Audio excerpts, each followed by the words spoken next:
Bismillahirrahmanirrahim. Bismillahirrahmanirrahim. Assalamualaikum warahmatullahi wabarakatuh. Syukur Alhamdulillah kita bisa berjumpa kembali di channel Muhasabah Fiddin. Semoga dengan perjumpaan kita ini dicatat sebagai amal ibadah dan diberkahi oleh Allah Subhanahu wa Ta'ala. Salawat dan salam selalu dan tetap tercurahkan kepada junjungan alam Nabi kita, Nabi mulia, Nabi besar Muhammad sallallahu alaihi wasallam. Allahumma salli ala Sayyidina Muhammad wa ala ali Sayyidina Muhammad.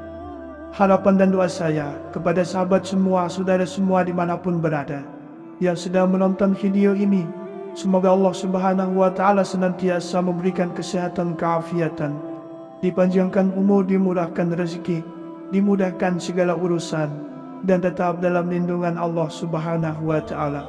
Amin, Allahumma amin. Sahabat beriman yang dirahmati Allah, dalam menjalani kehidupan, seorang muslim yang sangat dianjurkan untuk senantiasa mengingat akan Allah. Salah satunya yaitu dengan membaca istighfar. Membaca istighfar memiliki manfaat dan keutamaan yang sangat besar. Insya Allah, jika kita senantiasa beristighfar, maka doa-doa yang kita panjatkan akan mudah untuk dikabulkan. Hidup kita diberi kemudahan dan keberkahan, dan rezeki kita akan diluaskan. Istighfar sama halnya dengan bersedekah. Pahala dan efek yang ditimbulkan dari amalan ini erat hubungannya dengan yang dijanjikan oleh Allah Subhanahu wa Ta'ala. Allah telah menjanjikan hadiah bagi siapa saja yang membaca istighfar. Janji Allah adalah janji yang pasti ditepati. Rasulullah sallallahu alaihi wasallam bersabda, barang siapa yang senantiasa beristighfar, maka Allah akan memberikan kegembiraan dari setiap kesedihannya, dan kelapangan bagi setiap kesempitannya, dan memberikan rezeki dari arah yang tidak disangka-sangka. Hadis riwayat Abu Dawud, Ibnu Majah, dan Ahmad.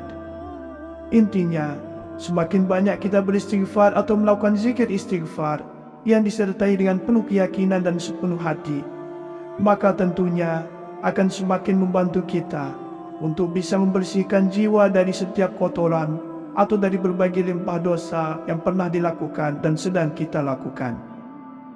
Membaca istighfar rutin setiap hari memang mempunyai manfaat dan keutamaan yang sangat besar. Ia mampu menjadi wasilah sebagai jalan keluar dari setiap permasalahan hidup yang sedang kita hadapi. Ada ragam istighfar yang bisa kita baca dan kita amalkan. Ada yang pendek dan ada juga yang panjang. Maka itu kembali lagi kepada kita, mau yang mana dan istighfar seperti apa yang kita inginkan atau yang ingin kita bacakan. Adapun jika kita ingin membaca istighfar yang mudah, pendek untuk dibacakan, seperti kalimat istighfar berikut ini: Astaghfirullahalazim. Sahabat beriman yang dirahmati Allah, lalu apa sajakah manfaat serta keutamaan dari membaca istighfar ini jika kita amalkan setiap hari? Yang pertama adalah dicintai oleh Allah. Allah Subhanahu wa Ta'ala berfirman, sesungguhnya Allah mencintai orang-orang yang bertaubat dan menyukai orang-orang yang mensucikan diri.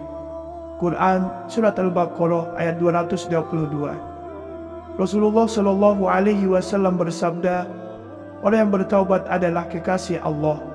Orang yang bertaubat atas dosanya bagikan orang yang tidak berdosa.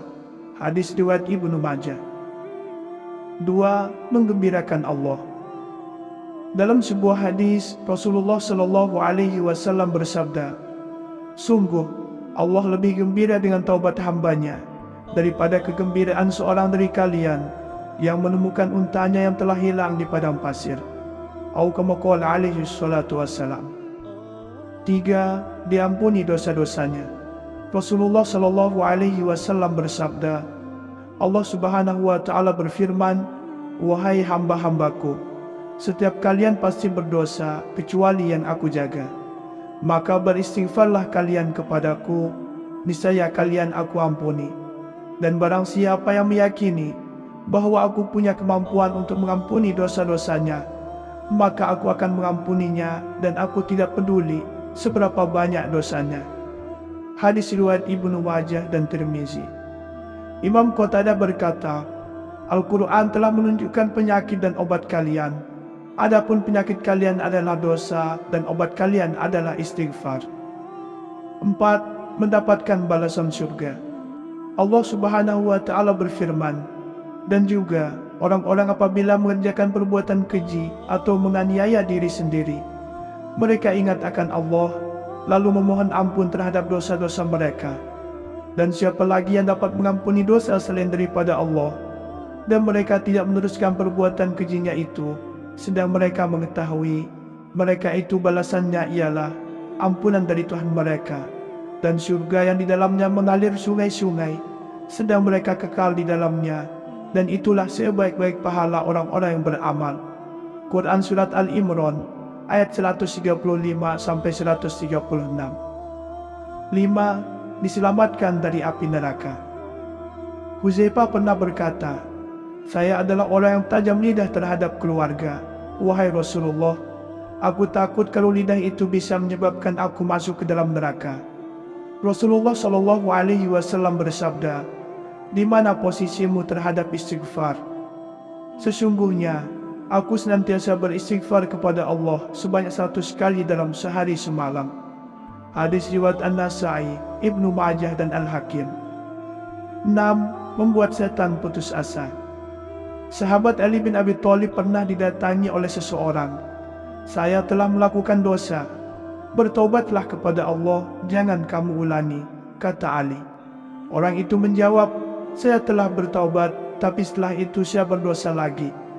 Lalu Ali berkata, bertobatlah kepada Allah dan jangan kamu ulangi. Orang itu bertanya lagi, sampai kapan? Ali menjawab, sampai setan berputus asa dan merasa rugi. 7. Membuat setan kecewa. Sesungguhnya setan telah berkata, demi kemuliaan-Mu ya Allah, aku terus-menerus akan menggoda hamba-Mu selagi ruh mereka ada dalam diri mereka. Maka Allah menimpalinya, dan demi kemuliaan dan keagunganku, aku senantiasa mengampuni mereka selama mereka memohon ampunan beristighfar kepadaku. Hadis riwayat Ahmad dan Al-Hakim. 8. Meredam datangnya azab Allah. Allah Subhanahu wa Ta'ala berfirman, dan Allah sekali-kali tidak akan mengazab mereka sedang kamu berada di antara mereka, dan tidaklah pula Allah akan mengazab mereka sedang mereka meminta ampun. Quran Surat Al-Anfal ayat 33. 9. Menghilangkan kesedihan. Rasulullah SAW bersabda, barang siapa yang senantiasa beristighfar, maka Allah akan memberikan kegembiraan dari setiap kesedihannya dan kelapangan untuk setiap kesempitannya, dan memberinya rezeki dari arah yang tidak disangka-sangka.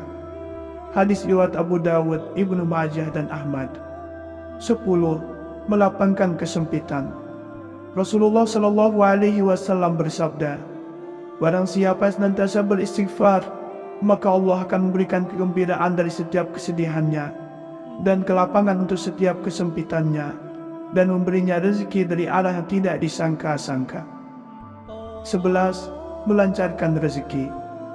Rasulullah SAW bersabda, sesungguhnya seorang hamba bisa tertahan rezekinya karena dosa yang dilakukannya. Hadis riwayat Ibnu Hibban dan Ibnu Majah. 12. Membersihkan hati. Rasulullah SAW bersabda, apabila seorang mukmin melakukan suatu dosa, maka tercoratlah noda hitam di hatinya. Ketika ia bertaubat, meninggalkannya dan beristighfar, maka bersihlah hatinya. Hadis riwayat An-Nasa'i, Ibnu Majah, Ibnu Hibban dan Tirmizi. 13. Diangkat derajatnya di surga. Rasulullah SAW bersabda, sesungguhnya Allah akan mengangkat derajat seorang hamba di surga. Hamba itu berkata, wahai Allah, dari mana saya mendapatkan kemuliaan ini? Allah berfirman, karena istighfar anakmu untukmu. Hadis riwayat Ahmad dengan sanad hasan. 14. Mengikuti sunnah Rasul. Dari Abu Hurairah berkata, saya telah mendengar Rasulullah Shallallahu Alaihi Wasallam bersabda, demi Allah, sesungguhnya aku minta ampun kepada Allah, beristighfar, bertobat kepadanya dalam sehari lebih dari 70 kali. Hadis riwayat Bukhari. 15. Menjadi sebaik-baik orang yang bersalah. Rasulullah Shallallahu Alaihi Wasallam bersabda, setiap anak Adam pernah bersalah, dan sebaik-baik orang yang bersalah adalah yang segera bertaubat. Hadis riwayat Tirmizi, Ibnu Majah dan Al-Hakim. 16. Bersifat sebagai hamba Allah yang sejati. Allah Subhanahu wa Ta'ala berfirman, dan Allah Maha melihat akan hamba-hambanya, yaitu orang-orang yang berdoa, ya Tuhan kami, sesungguhnya kami telah beriman, maka ampunilah segala dosa kami, dan peliharalah kami dari siksa neraka, yaitu orang yang sabar, yang benar, yang tetap taat, yang menafkahkan hartanya di jalan Allah, dan yang memohon ampun beristighfar di waktu sahur. Quran Surat Al-Imran ayat 15-17. 17. Terhindar dari menjadi orang yang zalim. Allah Subhanahu wa Ta'ala berfirman, barang siapa yang tidak bertaubat, maka mereka itulah orang-orang yang zalim. Quran Surat Al-Hujurat ayat 11. 18. Mudah mendapatkan keturunan. Allah Subhanahu wa Ta'ala berfirman, maka aku katakan kepada mereka, mohonlah ampun kepada Tuhanmu, sesungguhnya Dia adalah Maha Pengampun. Niscaya Dia akan mengirimkan hujan kepadamu dengan lebat, dan memperbanyak harta dan anak-anakmu, dan mengadakan untukmu kebun-kebun, dan mengadakan pula di dalamnya untukmu sungai-sungai. Quran Surat Nuh ayat 10-12. 19. Mudah mendapatkan hujan. Ibnu Shabi berkata, Hasan Al-Basri pernah didatangi seseorang dan mengadu bahwa lahannya tandus. Ia berkata, perbanyaklah istighfar. Lalu ada orang lain yang mengadu bahwa kebunnya kering. Ia berkata, perbanyaklah istighfar. Lalu ada orang lain lagi yang mengadu bahwa ia belum punya anak. Ia berkata, perbanyaklah istighfar. 20. Bertambahnya kekuatan. Allah Subhanahu wa Ta'ala berfirman, dan dia berkata, hai kaumku, mohon ampun kepada Tuhanmu, lalu bertaubatlah kepadanya. Niscaya Dia akan menurunkan hujan yang sangat deras atasmu, dan Dia akan menambahkan kekuatan kepada kekuatanmu, dan janganlah kamu berpaling menjadi orang-orang yang berdosa. Quran Surat Hud ayat 52. 21. Bertambah kesejahteraannya. Allah Subhanahu wa Ta'ala berfirman, maka aku katakan kepada mereka, mohonlah ampun kepada Tuhanmu, sesungguhnya Dia adalah Maha Pengampun. Niscaya Dia akan mengirimkan hujan kepadamu dengan lebat, dan memperbanyak harta dan anak-anakmu, dan mengadakan untukmu kebun-kebun, dan mengadakan pula di dalamnya untukmu sungai-sungai. 22. Menjadi orang yang beruntung. Allah Subhanahu wa Ta'ala berfirman, dan bertaubatlah kamu sekalian kepada Allah, hai orang-orang beriman, supaya kamu beruntung. Aisyah radhiyallahu anha berkata, beruntunglah orang-orang yang menemukan istighfar yang banyak pada setiap lembaran catatan harian amal mereka. 23. Keburukannya diganti dengan kebaikan. Allah Subhanahu wa Ta'ala berfirman, kecuali orang-orang yang beriman, bertaubat dan mengerjakan amal soleh, maka kejahatan mereka diganti Allah dengan kebajikan, dan adalah Allah yang Maha Pengampun lagi Maha Penyayang. Quran Surat Al-Furqan ayat 70. 24. Berkepribadian baik. Seorang ulama berkata, tanda orang yang arif atau bijaksana itu ada 6. Bila ia menyebut nama Allah, dia merasa bangga. Bila menyebut dirinya, ia merasa hina. Bila memperhatikan ayat-ayat Allah, ia ambil pelajarannya. Bila muncul keinginan untuk bermaksiat, ia segera mencegahnya. Ketika disebutkan ampunan Allah, ia merasa gembira. Dan ketika mengingat dosanya, ia segera beristighfar. Yang terakhir, yang ke-25 adalah ditandai sebagai orang mukmin. Rasulullah Shallallahu Alaihi Wasallam bersabda, tidaklah seorang pun dari umatku, apabila ia berbuat baik dan ia menyadari bahwa yang diperbuatnya adalah kebaikan, maka Allah akan membalasnya dengan kebaikan. Dan tidaklah ia melakukan sesuatu yang tercela, dan ia sadar sepenuhnya bahwa perbuatannya itu salah. Lalu ia mohon ampun, beristighfar kepada Allah, dan hatinya yakin bahwa tidak Tuhan yang bisa mengampuni kecuali Allah, maka dia adalah seorang mukmin. Hadis riwayat Ahmad. Sahabat beriman yang dirahmati Allah, demikianlah manfaat serta keutamaan dari membaca istighfar. Semoga Allah Subhanahu wa Ta'ala senantiasa memberikan kita rahmat dan hidayahnya, dan mengampuni segala dosa yang pernah kita lakukan. Amin ya Rabbal Alamin. Demikianlah yang bisa saya bagikan pada kesempatan video kali ini. Semoga ada arti dan manfaatnya untuk kita semua. Semoga Allah Subhanahu wa Ta'ala senantiasa merahmati, meridhoi dan mengampuni dosa-dosa kita. Wallahu a'lam. Wassalamualaikum warahmatullahi wabarakatuh.